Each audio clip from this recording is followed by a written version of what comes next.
واحد الدري كان عايش حياته عادي، خدام ومستقر وكل شيء هو هذاك. لكن حياته غادي ترون وغادي يشوف الويل الكحل هادشي كامل غير حيت هز واحد ديال الكوموند وحطها فوق السداري.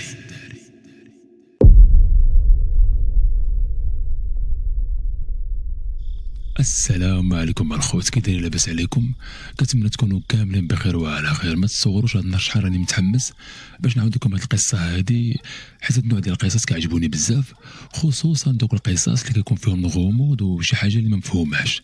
بلاتي الشريف وتوفيق، راه دابا حاليا الحاجه اللي ما مفهوماش هو كيفاش انت غبرتي علينا هاد المده كامله وجي دابا كتنزل القصه وكتهضر عادي بحال زعما حتى شي حاجه ما كاينه.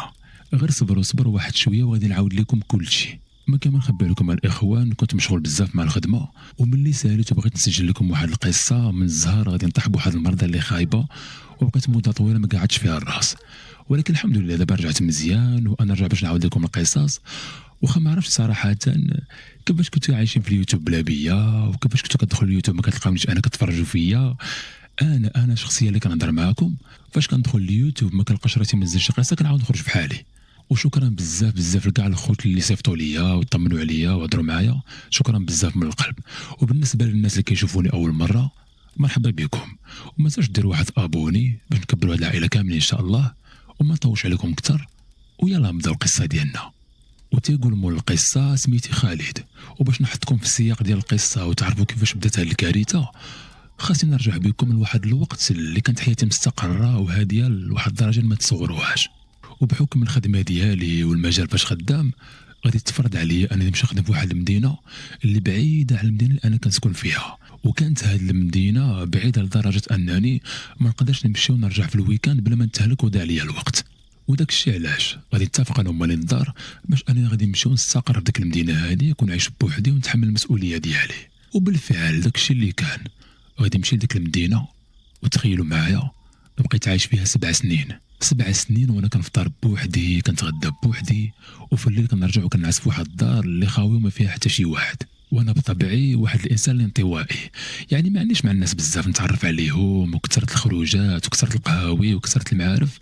لا انا ما كنتش من هذا النوع هذا. يعني شنو غادي نقول لكم، كان الروتين ديالي داير بحال شي روبو. كنفيق في الصباح كنمشي للخدمه، كنخدم النهار كامل، وفي العشيه كنرجع للدار، كنتعشى، كنقرا شي كتاب ولا كنتفرج في شي حاجه وكنعس عادي بحال ايها الناس. وفاش كانت كتقنط بيا الوقت ما كنلقى ما يدار وكتجيني ديك الاحساس ديال الغربه والوحدانيه، كل حاجه الوحيده اللي كندير كنهز التليفون وكنعيط لهم من الدار، كنطمئن عليهم وكنهضر معاهم وكنسمع الصوت ديالهم. وما كذبش عليكم، هذه الحاجه الوحيده اللي كانت كتفوج عليا وكتخليني شويه نحس بانني متونس في ديك الدار اللي كنت عايش فيها. كما تنقول لكم كنت عايش فيها بوحدي بحال شي حماق. وفي هذه المده كامله اللي عشتها في ديك المدينه، كان الصديق الوحيد ديالي هو واحد الدري سميتو رضا. وهذا رضا كان العكس ديالي، يعني كيفاش غادي نقول لكم، رضا كان واحد الانسان اللي اجتماعي وضحوكي وكيعجبو يهضر ويضحك مع كاع الناس. وبحكم اننا كنا خدامين في نفس البلاصه، العلاقه ديالنا بدات كزملاء في الخدمه، يعني السلام عليكم وعليكم السلام. ولكن مع المده العلاقه ديالنا غادي تتطور، و7 سنين تقريبا انا وياه وحنا عشران. يعني كنا كنفطروا مجموعين، كنتغداو مجموعين، في العشيه كنخرجوا كنمشيو نجلسوا في القهوه. واش غادي نقول لكم، هذا رضا سبحان الله العظيم كنت كنحس بحال داك خويا اللي ما ولداتوش ليا امي. ومع الايام العلاقه ديالنا زادت تعمقات لدرجه انه دخلني لدارهم ولا تنجلس مع والديه. وحتى الوالده ديالو كانت اللي عمرها دار وكان ظريفه بزاف مسكينه. فما كانوا كيديروا مثلا شي شهيوه ولا نهار الجمعه كيديروا كسكسو، كانت ديما كتقول لي جيب صاحبك يتغدى معنا، اولا كانوا كيصيفطوا لي حقي حتى للدار. وفاش كنت كندوخ ولا كنوحل في شي حاجه ولا كنبغي شي استشاره، كنت ديما كنتشاور مع الاب ديال الرضا. شنو غادي نقول لكم، حتى الاب ديالو كان اللي عمرها دار واحد السيد اللي متقي الله وظريف. وكنت فيما كنحصل في شي حاجه كنمشي عند بان رضا وكنتشاور معاه، حيت كيف ما قلت لكم الاب ديالو كان واحد السيد اللي كبير في العمر وكان مدوز في الدنيا وكان حكيم تبارك الله. وهذا الجو اللي كنت عايشه معاهم كان عاجبني بزاف، وكنت كنحس براسي اني وسط العائله ديالي الثانيه، وكان شويه كنقص عليا الاحساس ديال الغربه والوحدانيه وديال انني براني في واحد المدينه ما كنعرف فيها حتى شي واحد. دازوا لي ايام والسنين وانا على هذه الحاله، يعني انسان عزري عادي خدام على راسي نفس الروتين، من الخدمه للدار، الدار الخدمه، ما كاين لا خروج لا صحاب جداد لا حتى شي حاجه. يعني الحاجه الوحيده اللي كنديرها ملي كنبغي نبدل الروتين انني كنمشي للدار ديال صاحبي، هذا الشيء اللي تندير. وواحد النهار غادي يكون جالس مع ليا ما بيا، حتى غادي يصوني التليفون ديالي، كنجاوب لقيتها الوالده.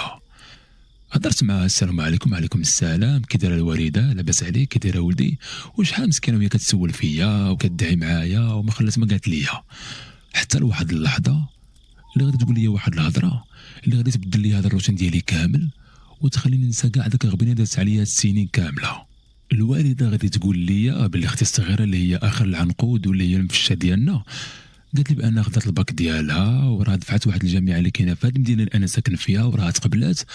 وقالت لي الوالده واش كاينه شي امكانيه يعني انها تجي تسكن معايا، يعني باش انا ما تبقاش بوحدها وتونس وفي نفس الوقت بلا ما يقلبوا لها على السكن الجامعي.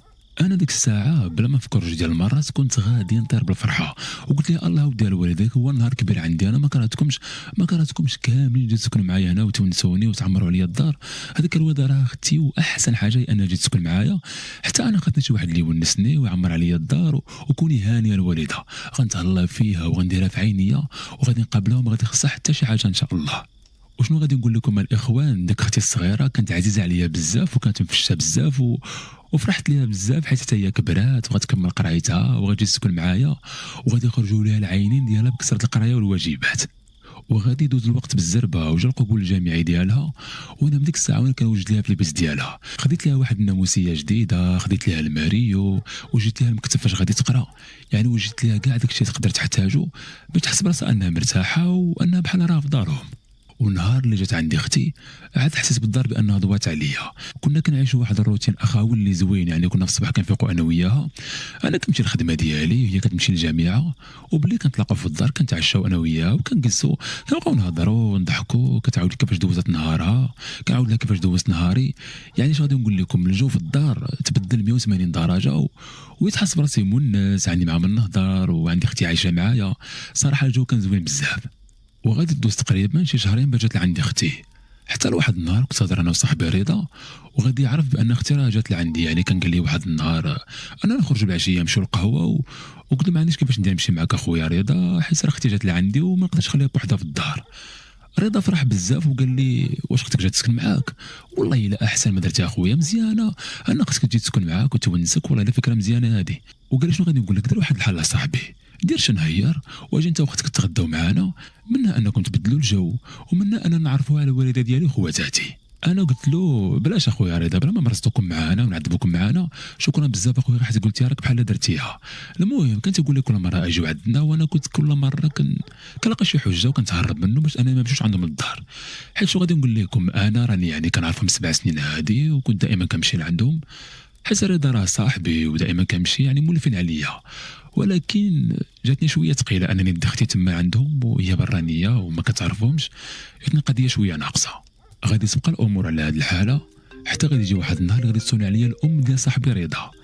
هضرت معايا السلام عليكم. وعليكم السلام. قالت لي ولدي خالد ماشي حشومه عليك، واش انا بحال امك ولا لا؟ قلت لها لا حاشا خالتي انت راكي بحال الوليده ديالي. علاش؟ قالت لي ايوا ولدي لا كنت بحال الوليده ديالك هي اللي جيتي عندنا انت واختك نهار الجمعه ان شاء الله وجيتي تغداو معنا كسكسو راك بحال غتجي عند الوالده ديالك. انا بغيت نقول لها لا ولكن حسيت بالاحراج وسيده كنحترمها بزاف بحال الام ديالي وما قديش نقول لها لا، وقلت لها صافي ان شاء الله يكون خير. حشمت منها وما قديش نردها ليها في وجهها.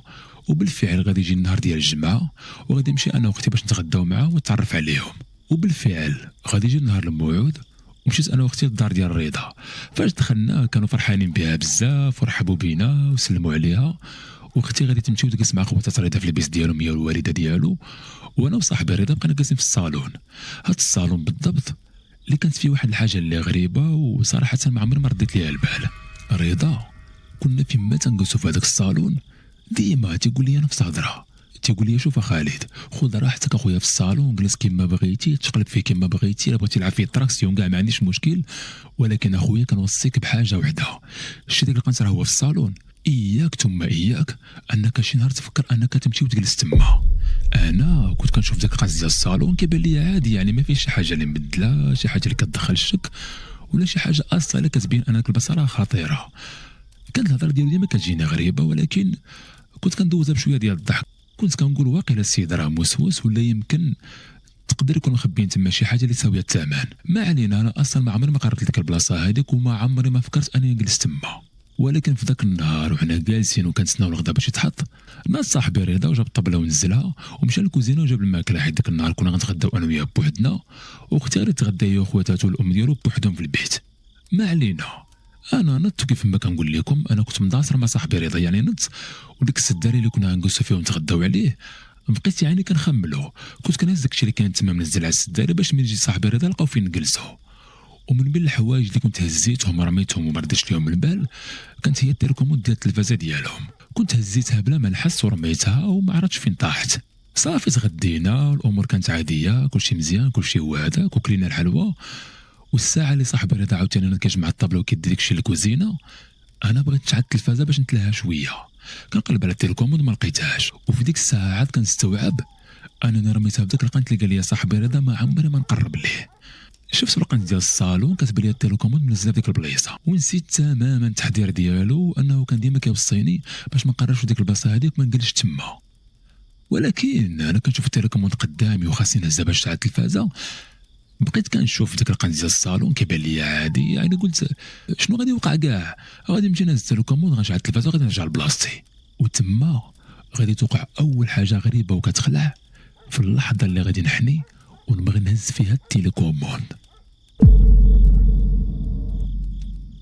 ملي حنيت باش نهز ديك التليكوموند ومديت يدي وغادي نخطو واحد الخطوه لقدام، تما حسيت براسي زطمت على شي حاجه برجلي. وهاد الحاجه اللي زطمت عليها شنقول لكم، يعني ما كانش شي حاجه اللي قاصحه مثلا بحال شي زليجه ولا بحال شي طرف ديال الخشب، وفي نفس الوقت ما كانش رطبه يعني بحال الزربيه ولا بحال شي خديه. كيفاش غادي نوصف لكم داكشي اللي صدمت عليه؟ كان بحال بغيتي تقول بحال شي طرف ديال اللحم، ولا باش نقرب لكم الصوره اكثر حسيت براسي بحال عفطت على شي رجل ديال بنادم ولا شي يد ديال بنادم.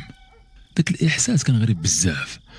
هبطت عينيا الزربيه كنشوف شنو كاين، وكنت كنتوقع مثلا انا غادي نلقى شي لعبه ديال الدراري الصغار، شي مسند شي حاجه طايحه تما. ولكن الغريب الخوت انا ما لقيت حتى شي حاجه، يعني كانت زربيه عاديه مطلوقه كتبان نقيه، وحتى داك القنت ديال الصالون كان عادي ما فيش شي حاجه اللي غريبه. بقيت كنشوف وقلت اعوذ بالله من الشيطان الرجيم، راه واقيلا غير هاد الجهه هذه اللي صمت فيها راه فيها القنت ديال الزربيه مطوي تما شي طريف، وداك الشيء باش جاب لي انا صمت على شي حاجه. صافي هزيت التيليكوموند كندرج على البلاصه ديالي عادي وجلست، وتعمدت انني ما نقول رضا حتى شي حاجه، حيت خفت انني نقول له مثلا انني حسيت انني عفت تما على شي حاجه اللي غريبه وردني انني موسواس ولا خواف وبقى يضحك عليا. صافي كملنا ديك العشيه عادي مع العائله ديال الرضا، وهضرنا ضحكنا نشطنا وكلشي داز مزيان. وغادي تجي العشيه وغادي نرجعوا للدار ديالنا، وبحكم انه كان جات مع الويكاند وما كان لا قرايه لا خدمه، ديك الليله هذيك تعمدنا اننا نصوروا انا واختي بشرى، وبقينا كنسعاودوا داك الشيء درنا في نهارنا على القرايه على الخدمه. واختي بشرى كانت فرحانه بزاف بزاف حيت عرفتها على العائله ديال الرضا، وقالت لي بانها فرحانه بزاف حيت دارت صحابات جداد في واحد المدينه اللي ما كتعرف فيها حتى شي واحد. المهم بقينا سهرين ديك الليله حتى وصلت تقريبا شي 2 ديال الليل، وحنا كنا مازال قصانين وكنتفرجوا في التلفازه وكنتفرجوا في التليفونات ديالنا، ومره مره كنتهاودوا انا واختي. ووسط داك السكات وداك الكالم ديال الليل حتى لواحد اللحظه غادي نشوف التليفون ديالي كيصوني. انا تخلعت حيت ما موافش شي واحد كيعيط ليا في هاد الوقيته. هزيت التليفون كنشوف شكون، كتبان لي السميه ديال صاحبي رضا. بقيت كنشوف فيها وانا مستغرب وقلت يا ربي السلامه اللي سمعنا اخبار الخير، وقلت 100% تكون اما الوالده ديالو مريضه ولا وقعت لهم شي حاجه ولا واقيلا باينه 100% اننا مشينا عندهم غادي نكونوا نسينا تما شي حاجه، وصاحبي رضا كيصون عليا دابا باش يقولها لي. وقبل ما نجاوب رضا غادي نشوف اختي وسولتها وقلت لها قولي لي انت ياك ما درتي شي زبله ملي كنا عند الناس في دارهم، غير قري وقولي لي كل شيء، ياك ما هرستي لهم شي حاجه ولا طيحتي شي حاجه ولا قلتي شي حاجه لخواتاتو اللي ما عجباتهمش. وديك الساعه اختي تصدمات وحلت عينيها وشافت فيا وقالت لي اويلا اخويا واش حماقيتي ولا مالك، واش انا دريه صغيره كيفاش غادي نهرس شي حاجه ولا غادي قلنا شي حاجه اللي ما تعجبهمش وانا اصلا ما كنعرفهمش اول مره غادي نمشي لعندهم. بالعكس اخويا راه كان كلشي مزيان وهضرنا انا وياهم وجمعنا وضحكنا وكان كلشي هو هذاك، والله ما درت شي حاجه اخويا مالك مخلوع شكون اللي كتصوني عليك. شديت التليفون ودوزت الخط وقلت الو. وديك الساعه غادي يهضر معايا رضا بواحد الطريقه اش غادي نقول لكم اللي كانت فيها الخلعه وكانت فيها العصبيه وكان خلط فيها كل شيء، وهضر معايا مباشره بلا سلام بلا كلام وقال لي خالد قول لي واش مشيتي لذاك الصالون كنت ديما كنوصيك انك عمرك تقرب منه. انا ديك الساعه تصدمت بحال كبتي عليا سطل ديال الماء بارد. كيفاش حتى عرف انني مشيت لتما وديك الساعه اللي مشيت انا فيها هذيك البلاصه هو راه كان مشى للكوزينه ودار مع اللي كنا تغدينا فيهم، يعني كيفاش عرف انني مشيت لديك البلاصه؟ مع العلم انني ما مشيت لتما، ما تعديتش واحد 3 ديال الثواني مشيت بالزربه زدت لكم ورجعت لبلاصتي. انا بغيت نبرد القضيه وقلت له شنو غادي نقول لك اخويا رضا، داك النهار كانت تيليكوم مزله تما وبغيت نشعل التلفازه ومشيت هزيتها وشعلت التلفازه، ياك لاباس اخويا شنو وقع وشنو كاين اصلا بديك القنص ديال الصالون اللي منوض عليها دروينه كامله. وفي ديك الساعه الخوت رضا غادي يغوت عليا بواحد الطريقه ويهضر معايا بواحد النبره اللي ما عمره ما هضر معايا بها 7 سنين ديال العشره، وغادي يقول لي اسمعني شنو غادي نقول لك خالد، من هذا النهار ما تعرفني ما نعرفك، والدار ديالنا ما عمرك تفكر انك تعتب ليها. انا ديك الساعه بكثره الصدمه اللسان ديالي تعقد وما عرفتش شنو غادي نقول، بقيت تنقول ويلي واش صاحبي رضا اللي كنعرف ولا كيجيب لي الله ولا كيضحك معايا ولا شنو كاين. وقلت ما يمكنش، و7 سنين وانا وياه بحال الخوت وكناكلوا في طبسيل واحد وما كنتفارقوش، يعني 7 سنين ديال العشره غادي يضربها كامله في الزيرو غير حيت جيت واحد القنت ديال الصالون وزيدت الكوموند. وفي نفس الوقت كنت كنسمع الصوت ديال الام ديالو كانت كتهضر وكتنقر وكتغوت بحال تقول كانت وقع عندهم شي كارثه في الدار، ولا بحال انا دخلت عندهم للدار وسرقت لهم شي حاجه. وانا في ديك الساعه حاولت نبرد راسي وما بغيتش نتعصب وما بغيتش نقلل الاصل، وحاولت نهضر معاه بواحد الطريقه اللي زوينه وقلت له خويا رضا انا ما كيبان لي دابا راك معصب، شوف خلي حتى غدا ان شاء الله وما يصبح حتى يفتح وغدا ان شاء الله نهضروا في هذا الموضوع. ولكن جاوبني بواحد الطريقه اللي زاد تعصب اكثر واكثر وقال لي شوف من هاد الليله ما تجي عندي ما نجي عندك وما تعرفني ما نعرفك، وخلاني مصدوم وقطع في وجهي التليفون. بقيت كنشوف التليفون وحاسب بواحد الظلم وواحد الحقره اللي ما يعلم بهم غير الله، وبقيت كنصيفط ليه ميساجات يعني كنسولو كنقول له خويا رضا قول لي شنو كاين، وبقيت كنقول ليه فهمني غير شنو كاين وقول لي يا خويا شنو درنا لكم، واش هرسنا لكم التيليكوموند، واش درنا لكم شي حاجه ما عجباتكمش، راه حشومه خويا تعاملونا بحال هكا. ولكن رضا كنت تقرا الميساجات ديالو ما كيجاوبني ما حتى شي حاجه. درت كنشوف اختي بشرى وقلت لها قولي لي الصراحه واش درتي لهم شي حاجه ما عجباتهم، حيت انا متاكد بانني انا ما درت لهم حتى شي حاجه، ولكن شاك فيك انتيا حيت ما كنتش جالس معاكم تما وما عارف شنو دار بيناتكم، قولي لي ديك شنو ولا شنو كاين. اختي بشرى قالت لي قسما بالله اخويا ما كاين شي حاجه، واش انت حماق ولا مالك شنو غادي ندير لهم مثلا، راه خواتاتو كانوا فرحانين بيا وكانوا طايرين بيا بالفرحه لدرجه انني انا وياهم تبادلنا النوامر. وقلت لها مزيان من عندك النمره ديالهم دابا غادي تصيفط شي ميساج لوحده فيهم وسوليها وقولي لها شنو كاين وشنو درنا ليهم باش نعرفوا راسنا من رجلينا، ولا كنا غلطنا معاهم في شي حاجه نمشيو نعتذروا لهم بشي طريقه اللي زوينه باش ما ياخذوش علينا شي نظره اللي تكون خايبه. خدات اختي بشرى التليفون ديالها وغادي تصيفط واحد الميساج للاخت ديال رضا، ولكن الرد ديالها من جاوباتها كان بارد بزاف وحتى هو زاد حمقني. من قالت لها اختي يعني شنو كاين وشنو درنا لكم ومالكم مقلقين منا ومال خوك رضا مقلق من خويا، شنو غادي تقول ليها؟ قالت لها لا ما كاين والو ما كاين والو، غير خويا رضا مره كيتعصب شويه ما ديوش عليه، ولكن شنو غادي نقول لك اختي بشرى من الاحسن من هذا النهار هذا نديروا واحد الحدود بيناتنا، يعني ما تجيو عندنا ما تجيو عندكم من الاحسن. ما نكذبش عليكم هذا الرد ديال اختو ماشي بردني بالعكس زاد كمل عليا. وبقيت كنفكر مزيان وكنقول بناقص ما الغدا اللي مشينا لعندهم، يعني انا اصلا من الاول كنت رافض انني نمشي نتغدى معاهم وقبلت غير باش ندير لهم خاطرهم، وبسبب ذاك الغدا المنحوس صدقت خاطر صاحبي كنعرفو 7 سنين هذه. صافي ديك الساعه انا واختي بشرى كنا مقلقين بزاف وحسينا بالاهانه وقررنا اننا من ديك الليله نساو هذا الموضوع هذا ونعطيهم اتساع. داز الويكاند ورجعنا للخدمه، ولكن ملي رجعت للخدمه لاحظت باللي رضا ولا كتهرب مني بواحد الشكل معيق بزاف ومفضوح، يعني تخيلوا معايا لدرجه انه ولا كيبدل الطريق غير باش ما تجيش عيني في عينه ونقول ليه السلام.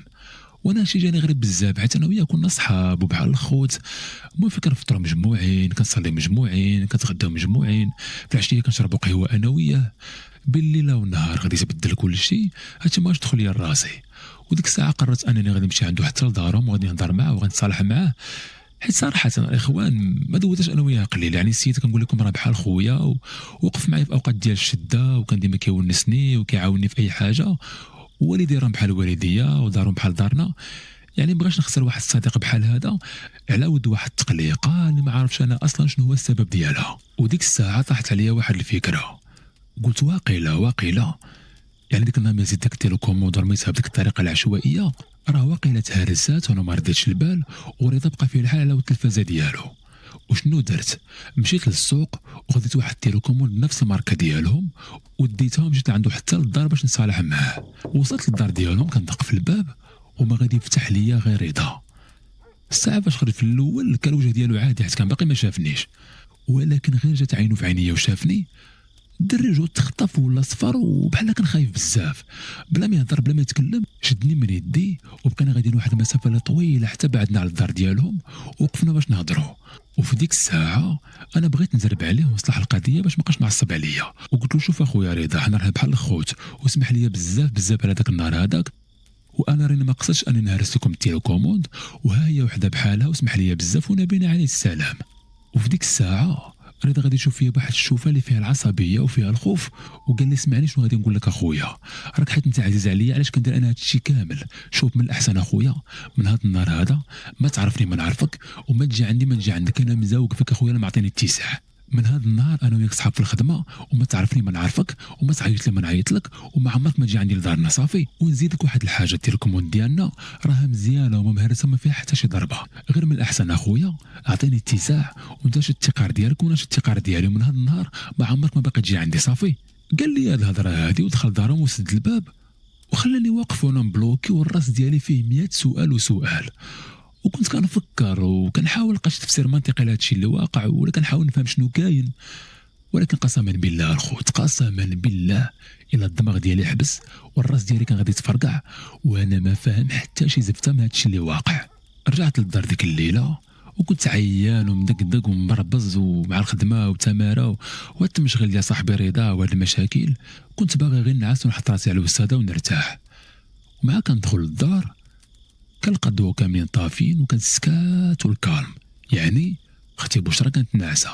وانا استغربت حيت اصلا اختي بشرى ما موالفاش ليها كتنعس في هاد الوقيته. دخلت للدار كان السكات والكالم والدنيا مكالميه، بقيت كنعيط بشرى ما جاوباتنيش، ومشيت للبيت ديالها وبقيت كندق عليها ولكن والو. فتحت الباب غير بشويه وكنطل، كتبان لي اختي بشرى كانت ناعسه على الناموسيه ديالها وغارقه في النعاس. صافي ما بغيتش نفيقها ونبرزتها، سديت الباب غير بشويه ورجعت لوسط الدار وكنت غادي نتعشى ان شاء الله ونتكا في حالي. ومن خرجت من البيت ديال بشرى يلا غادي نقرب للصالون، كنسمع التلفازه شاعله وكنت خدامه بواحد الصوت اللي خفيف. انا استغربت كيفاش التلفازه شاعله وانا يلا شفت اختي بشرى عاد دابا ناعسه في البلاصه ديالها، وقلت يمكن راه وقيلا نعست وخلت التلفازه شاعله. وبديت نقرب بشويه بشويه الجهه ديال التلفازه، وديك الساعه غادي نشوف واحد المنظر اللي غادي يخليني نعيش واحد الرعب اللي ما عمري ما تخيلت انني غادي نعيش في حاله في حياتي كامله. تخيلوا معايا من قربت للتلفازه كتبان لي اختي بشرى وكانت جالسه على داك الفوتو اللي كان مقابل انفاس مع التلفازه، يعني الوجه ديالها ما كانش كيبان لي مزيان، كانت كتبان لي جالسه عاطيني بالظهر، يعني كيبان لي غير الظهر ديالها وشعرها، وكانت جالسه وكتفرج في التلفازه. انا في ديك الساعه تبلوكيت والعقل ديالي حبس، كيفاش حتى سبقاتني وجات لهنا وانا يلاه شفتها عاد دابا كتنعسى في البيت ديالها. قربت ليها بشويه وقلت لها بشرى اختي شنو كديري قدام التلفازه في هذا الليل؟ وفي ديك اللحظه الاخوان غادي توقع واحد الحركه اللي كانت غادي تسكت لي القلب ديالي بالخلعه. داك اختي بشرى اللي كانت جالسه قدام التلفازه وكتفرج فيها دارت لعني وشافت فيا، ولكن تخيلوا معايا انها ما دارتش كامله بحال الناس العاديين، كانت جالسه وكتشوف الجهه ديال التلفازه ولكن غير الراس ديالها بوحديته اللي دار، يعني الكسده ديالها بقات كيف ما هي والراس ديالها بقى العقل ديالها كيتلوى كيتلوى كيتلوى حتى ولات كتشوف فيا مباشره، يعني الراس ديالها والوجه ديالها كان الجهه ديال ظهرها. انا ديك الساعه كنت غادي نموت بالخوف وغوت بواحد الغوته وقلت بالعاده وعباد الله اش ما هادشي اللي كنشوف، حيت انا تخلع شنو يسحبني اختي، راه العقل ديالها تهرس ودار وبقى كيشوف فيا، ونسيت اصلا بان اختي يلا شفت هذه واحد 5 ديال الثواني شفتها وكانت ناعسه في البيت ديالها عادي. وانا كنغوت وكنشوف ديك المصيبه اللي قدامي غادي نسمع الصوت ديال الباب ديال اختي بشرى تحل. انا بكثره الخلعه غادي ندور بالزربه وغادي نشوف الجهه ديال الباب، وملي كندور وكنشوف كانت اختي بشرى وكانت يلا خارجه من البيت ديالها وكانت باينه عليها يعني انها يلا فايقه من النعاس وكانت كتحك عينيها وكانت كتشوف فيا وهي مستغربه ومخلوعه من الغوات ديالي. وباش نحطكم في الصوره اكثر وتعرفوا الموقف ديالي كيفاش، ملي كنشوف على اليسار ديالي كنلقى اختي بشرى اللي كانت خارجه من البيت ديالها وكتحك عينيها وكتشوف فيا، وملي كنشوف على اليمين ديالي كنشوف ديك المخلوقه ولا ديك المصيبه ولا داك المسخ اللي كان كيشبه لاختي اللي كانت جالسه وكان الراس ديالها معوج وكتشوف فيا. انا في ديك اللحظه كنت غادي نموت بالخلعه وانا كنشوف داك المنظر، تبلوكيت ما عرفت ما ندير والراس ديالي كان غادي يتفرقع وحسيت بواحد التبوريجه طلعت معايا بداتي كامله، عرفتوا اللحم ديالي تشوك. وفي ديك اللحظه وانا خايف ورب العالم بيا غادي نحس بواحد اليد نزلت لي على كتفي، نقصت في البلاصه وكنشوف شكون.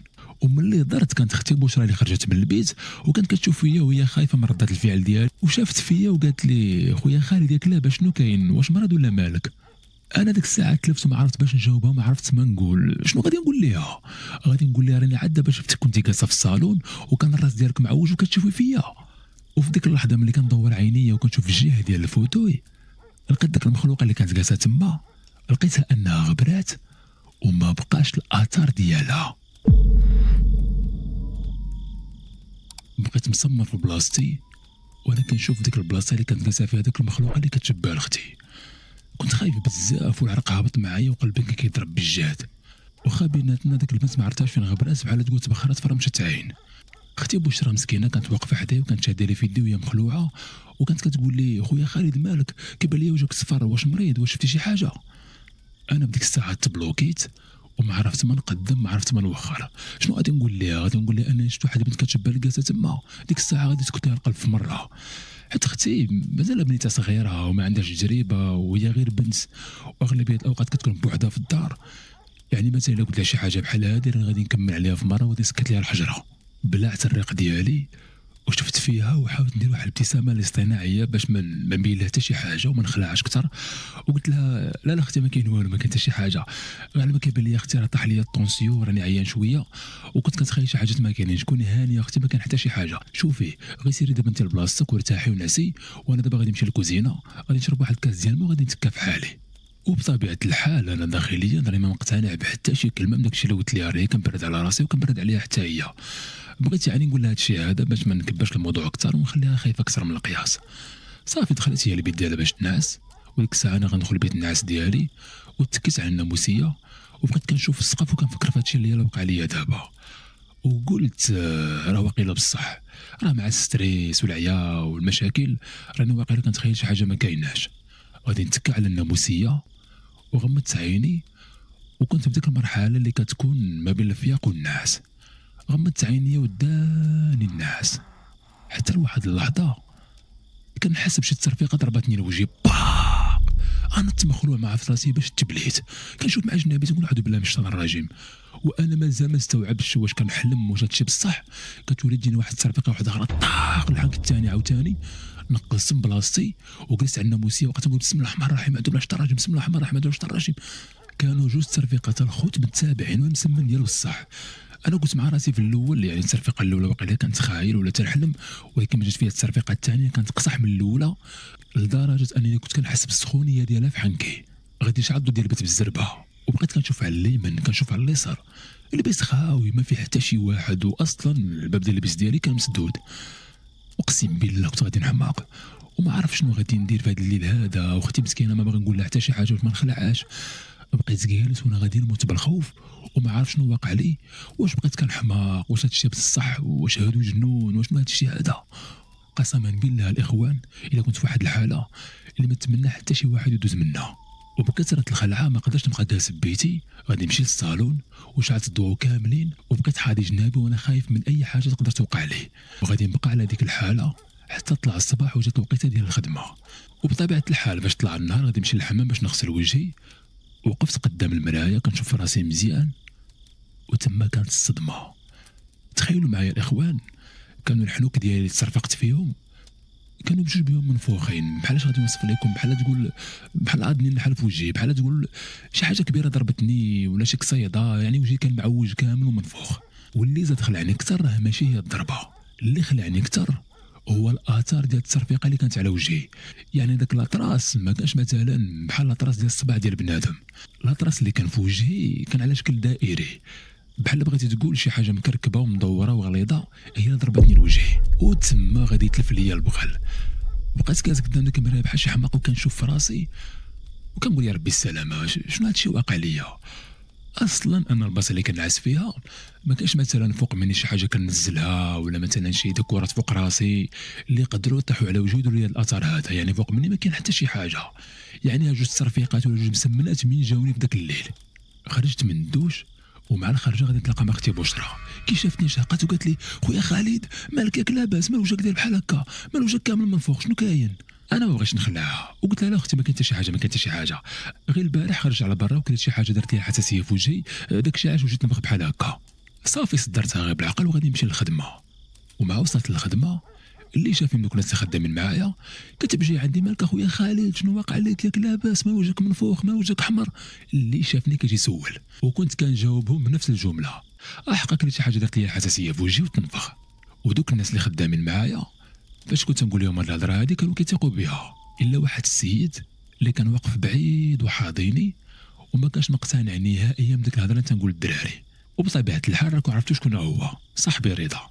ومن بعد ما دازت واحد الساعه في الخدمه كنت فاجئ ان رضا جا عندي وسولني وقال لي السلام عليكم خالد لاباس، مالك صاحبي شنو واقع لك في وجهك مالو منفوخ بحال هكا.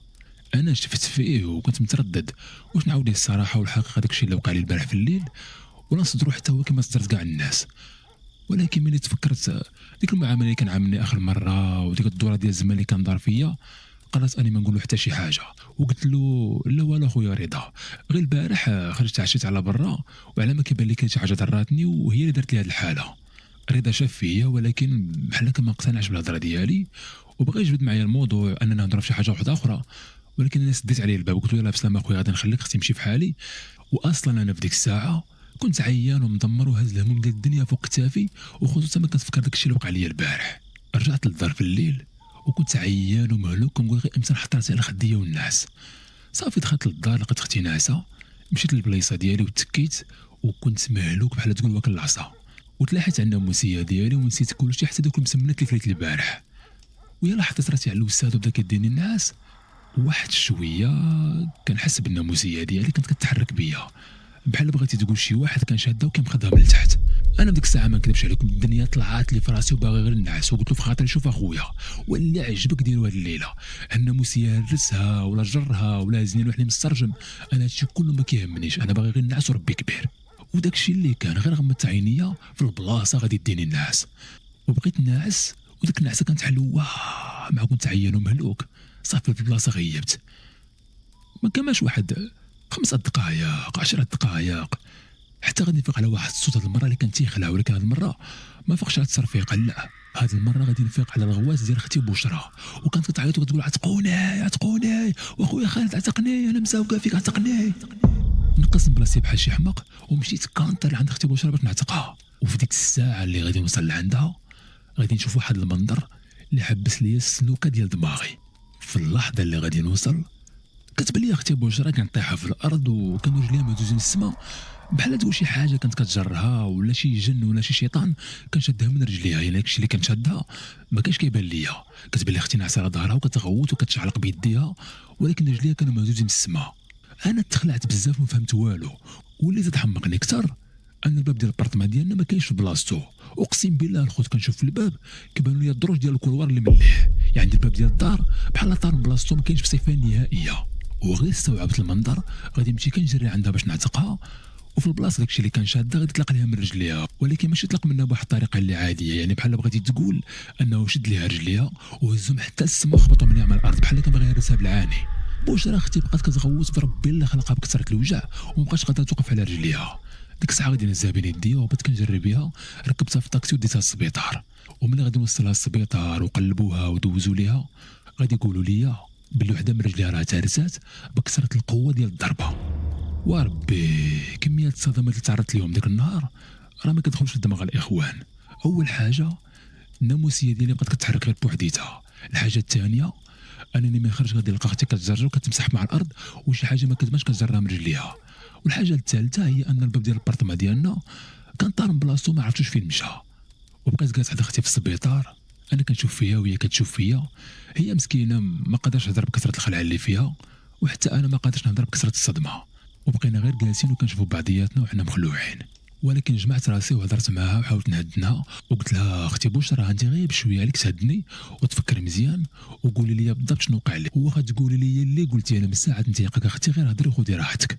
وتما غادي تبدا تعاود لي واحد الاحداث اللي غادي تصدمني. بقات كتهضر مسكينه ودموعها نازلين وقالت لي شنو غنقول لك اخويا خالد، انا ديك الليله كنت ناعسه في البيت النعاس ديالي وكنت كيف ديما كنت مغطيه بالمانطا وشدت التليفون ديالي وكنتفرج فيه حتى لواحد اللحظه غادي نحس بحال شي واحد كيجر عليا المانطا وفورا مشات عين ديك المنطقه غادي طير في السماء بحال شي واحد نطرها. وفي ديك اللحظه غادي نحس بحال شي يد ديال بنادم شداتني من رجلي، ولكن هاد اليد اخويا راه ما كانش يد عاديه، كانت واحد اليد اللي كبيره وحرشه، وكانت كبيره بزاف لدرجه شدني من الركبه ديالي واصلين حتى رجلي من التحت. وقالت لي انا ذاك المخلوق اللي كان شادني من رجلي كان عنيف بزاف وكان قاصح وكان كيجرني بواحد الجهد اللي ماشي طبيعي. وفيما كنت كنضرب في شي قنت ديال الناموسيه ولا كنتخبط مع الارض كنت كنسمع الضحك في ودنيا، بحال هذاك المخلوق اللي كان كيجرني كان كيتمتع بالعذاب ديالي. فما كنضرب مع الحيط ولا مع شي حاجه كنسمع الضحك ديالو بالجهد. وملي بقيت كنغوت كنقول لك اعتقني اعتقني، وديك الساعه اللي جيتي انت عندي فيها تما داك المخلوق تعصب حيت انت كنت جيتي لعندنا وشفتي ديك الحاله وضرب لي رجلي بالجهد مع الارض وهرسها. انا ما سمعت هذا الشيء هذا، تخلعت وبقيت غير ساكت وما عرفتش اصلا شنو غادي نقول ليها باش غادي نهدنها ونصبرها، حتى الشيء الخوت راه تيخلع بزاف. وسولتها وقلت لها واخا اختي وقولي لي والباب ديال البارتما ديالنا فين مشى؟ قالت لي والله ما عرفت اخويا، انا في اللحظه اللي غادي ندخل للدار الباب راه كان في بلاصتو، حتى من دخلت البيت النعاس ديالي باش نعس الباب كان مازال في بلاصتو. شكون هو هذا اللي غيجي عندنا للدار وغيسرق لنا الباب؟ هادشي ما كيدخلش للدماغ. وباش تعرفوا واحد القضيه الاخوان، دابا الدار اللي كنا ساكنين فيها ما كانوش فيها الكاميرات، داك الشيء علاش كان مستحيل اننا نقدروا نعرفوا شكون اللي جا عندنا بداك الليله وسرق لنا الباب. المهم داز ديك الليله باش عطا الله غادي يطلع الصباح، ومشيت خديت واحد الباب جديده وجيت ركبتها في الباب باش زعما نكونوا مامنين شويه ومحصنين. ولكن اش غنقول لكم، ما بقيتش مرتاح بصفه نهائيه بديك الدار، ورجعت الاجواء فيها كتخلع. يعني وليت انا واختي جالسين وحنا منكرين غير مع راسنا، ومن بعد في الدار الامور غتزيد تكفس. تخيلوا تكونوا انا واختي جالسين في الدار حتى كنبقى نسمعوا في الكوزينه الماعن كيتهرسوا غير بوحدهم، الكيسان كيتهرسوا، والدار بصفه عامه ولا كيوقعوا فيها شي حاجات اللي ماشي منطقيه وشي حاجات اللي كتخلي اللحم ديالي كيتبورش. وهذا الشيء كامل اللي وقع لينا خلينا نخاف على اختي لواحد الدرجه اللي ما راضيه. تخيلوا اني ما بقيتش كنعس الليل كامل، كنسد الباب وكنعاود نرجع نتاكد واش سديتها وكندير الساروت ونعاود نزولو وكنعاود ندوز الساقطه ونعاود ندير الساروت. رجعت بحال شي حماق وتيقول لي عقلي غير غادي ديني عيني وغادي نعس، داك المخلوق عاوتاني غادي يجي وغادي يخطف لي اختي في شي ليله وانا ما جاب الدنيا اخبار. والصراحه الاخوان الخوف ديالي عليها غادي يوصل لواحد الدرجه اللي مبالغ فيها. تخيلوا يعني انا في الليل هي كتكون ناعسه وانا كاين شي حدا راسها كنبقى واقف وحاضيه، كنبقى نشوف فيها واش هي بصح اختي ولا ديك المخلوقه اللي كنت شفتها ديك النهار كتفرج في التلفازه. وبعد شي مرات كنبقى كنشوف فيها وكتبان لي بحال ما بقاش كتنفس، وكنفيقها من النعاس نقول اختي واش ترى اختي واش انت مازال حيه. وبعض الخطرات كتوصل بيا لدرجه انه هي ناعسه كنبقى نشد لها وجهها ونقلب لها عنقها وكنشوف واش معوج ولا عادي. مسكينه حتى هي عاشت معايا الويل الكحل وكنت كنطفجها من نعاسها وكنخلعها، ولكن الله غالب اخوتي ما عندي ما ندير. اختي صغر مني وكنت نخاف عليها وحتى انا كنت خايف بزاف وربي اللي عالم بيا. وعشنا واحد الايام انا واختي اللي ما يعلم بها غير الله عز وجل، العذاب المبين، وما كاينش نعاس لا بالنهار لا بالليل. وهذا الشيء كامل كان واقع لينا وتعمدت اني ما نوصل حتى شي حاجه للوالده ديالي، حيت امي مسكينه واحد المره اللي درويشه وكبيره في العمر وكتخاف بزاف ماشي ديال جنون، وخصوصا عرفت انا وقع لنا هذا الشيء هذا واختي الصغيره ساكنه معايا وغتقول لنا اجي بحالكم ما تبقاوش تما. هذا الشيء علاش ما بغيتش نهضر ليها على هذا الموضوع حيت تقدر توقع ليها شي حاجه. وعاد فوق هذا الشيء كامل اختي بشرى تابعها قرايه وامتحانات وما بغيتش تضيع العام الدراسي ديالها. ما عرفت ما ندير لدرجه انها وصلت بيا اني تواصلت مع الاداره ديال الجامعه في كاين اختي وطلبت لهم شي بلايصه اختي في السكن الجامعي. ولكن الامور ما كانت سهله، الاخوان راكم عارفين في وسط العام مستحيل انك تلقى ليها بلاصه بسهوله. وبقيت تالف هذه المشاكل هذه حتى غادي يجي واحد النهار اللي غادي تحل فيه هذا اللغز. كنت جالس في الدار ما عليا ما بيا حتى لواحد شويه كنسمع التليفون ديالي كيصوني، كنشوف لقيتو صاحبي رضا. جاوبتو هضر معايا، ولكن هذه المره الطريقه باش هضر معايا كانت طريقه مهدنه وعاديه، العكس ديال الطريقه باش كان هضر معايا اخر مره في التليفون. ديك المره اللي كنعيط ليه وتخاصمنا على حساب الصالون ديالهم. وانا بديك الوقيته اصلا كنت طلعت لي الدنيا في راسي ومليت من العالم كامل. هضرت معاه بواحد الطريقه اللي بارده وقلت له نعم رضا كي داير لاباس ياك ما خاصك شي حاجه.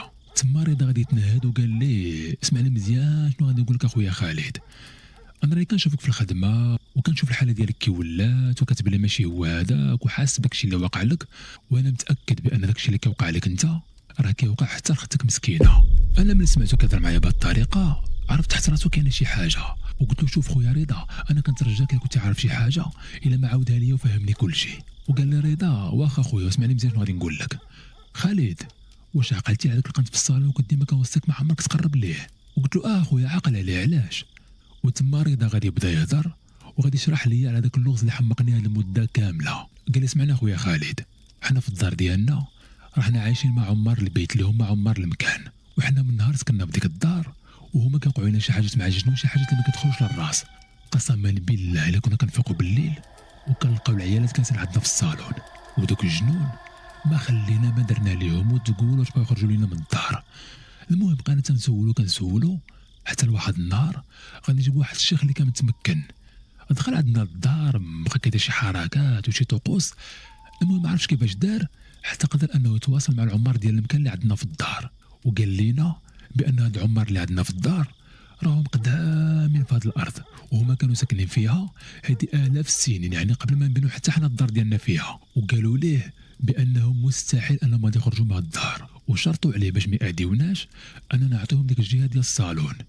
وحنا ديك الجهه هذيك كنا كنعتبروها بحال ما كايناش في الدار، وهذيك الجهه النيت راه هي اللي كنت كنوصيك انك عمرك ما تقرب ليها. وانت ديك النهار ملي مشيتي ديك الجهه في الصالون راك بحال كسرتي ديك القانون اللي كاين بيننا وبينهم. وانا خويا عرفتك انك مشيتي لتما حيت داك الليله هذيك حنا ما نعسناش ودوزوا علينا الويل الكحل، وعرفت انا قضيه غادي تكفس وغادي تحماض. داك الشيء علاش قلت لك ما عمرك تجي عندنا للدار، وهذا الشيء كله درته اخويا باش ما تضر لا انت لا حنا. وانت واخا هكاك راسك قاصح واصريتي انك تجي عندي للدار مره واحده اخرى، وكنظن كون انك ما تجيش عندي المره الثانيه كره ما وقعت لك حتى شي حاجه. وهما بديك الطريقه راهم انتقموا منك حيت تعديتي على البلاصه ديالهم وعلى الحرمه ديالهم. انا خويا ما عارفكش انت اصلا شنو درتي ليهم، ولكن انا متاكد انك درتي تما شي حاجه ولا شي زبله اللي خلاتهم انهم يتعصبوا عليك. ومن سمعت منه هذه الهضره ديك الساعه غادي يرجع بيا فلاش باك اللور، وتفكرت داك الاحساس اللي كنت حسيت به ملي كنت عبطت على شي حاجه تحت الزربيه. وقلتها لرضا، قلت له اخويا داك النهار ملي دخلت لك لقيت هذاك ديال الصالون ومن عفت حسيت براسي بحال صمت على شي يد ولا شي رجل. ديك الساعه رضا قال لي صافي هذه هي الهضره، دابا عاد عرفت شنو وقع. ايوا اخويا داك النهار انت ملي عفطتي ديك الصالون راك 100% عفطتي على شي واحد فيهم واذيتيهم. داك الشيء علاش ناضو كنتقموا منك بهذه الطريقه، والانتقام ديالهم راه ما انتقموش منك غير هما بوحدهم، راهم 100% تواصلوا مع القارين ديالكم اللي كاين في الدار وحرضوهم عليكم باش ينتقموا منك انت واختك. وزاد كمل رضا وقال لي دابا هاد الجنون هادو اللي عندنا حنا في الدار راهم ماشي كفار، راهم مسلمين ومزيانين.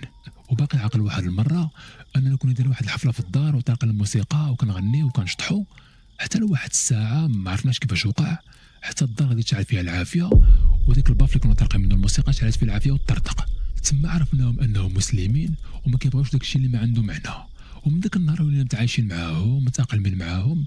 تخيل معايا خويا لدرجه ولينا كنشوفوا الخيالات ديالهم دايزين وسط الدار، ولكن واخا هكاك ما تيأذيوناش. وكثر من هذا الشيء كامل ولاو كيتعاونوا معنا بعض المرات. يعني تخيل معايا كنكونوا ناعسين في الليل ومع الاذان ديال الفجر ما فقناش انا نصليو الفجر كنحس بان شي واحد جا لودني بقى كنفخ لي في ودني، والساعه اللي كنفيقوا ما كنلقاو حتى شي واحد. يعني حنا ولفنا بهم ولفوا بينا ولينا متعايشين معاهم. ولكن انت ديك النهار ملي جيتي ومشيتي لك الجهه ديال الصالون راك بحال تهجمتي لهم على الحرمه ديالهم وبحال تحديتيهم غادي تدابز معاهم. يعني هما قالوا لك حنا وصيناكم وقلنا لكم ان حتى شي واحد ما يوصل لهاد البلاصه هادي، وملي انت مشيتي عندهم لتما قالوا لك مرحبا بك سيدي يلاه رفد. وانا باش نتاكد من الهضره ديال الرضا غادي نمشي وقلبت على واحد الشيخ واحد اخر وجلست معاه وسولته على هاد الشيء هذا، وبالفعل غادي ياكد لي نفس الهضره ديال الرضا. قال لي اسمعني ولدي، قال لي بصح راه كاين عمار ديال المكان واغلب البيوت راه فيهم الجنون وفيهم العمار، وانت ملي كتعاود ليا انك مشيتي ديك القنت ديال الصالون وحسيتي براسك انك عفطتي على شي حاجه، اذا 100% راك اذيتي من شي واحد وداك الشيء علاش غادي ينتقموا منك. داك الشيء علاش كنقول لك اولدي هما راه ما غاديش يتفكوا معاك وراهم كيحرضوا عليك القارن ديالك باش يقتلك ولا يدير لك شي مصيبه ولا يحمقك. النصيحه اللي غادي نقول لك اولدي هي غادي تجمع حويجاتك وغادي تشد اختك وغادي تخرجوا من ديك الدار في اقرب وقت. اللهم تخرجوا من تما ما عندكم مزيان صححوا بعقلكم ولا تبقاو تما حتى توقع عليكم شي كارثه. وداك الشيء اللي درت الاخوان غادي نطبق الهضره ديال الشيخ بالحذافير ديالها.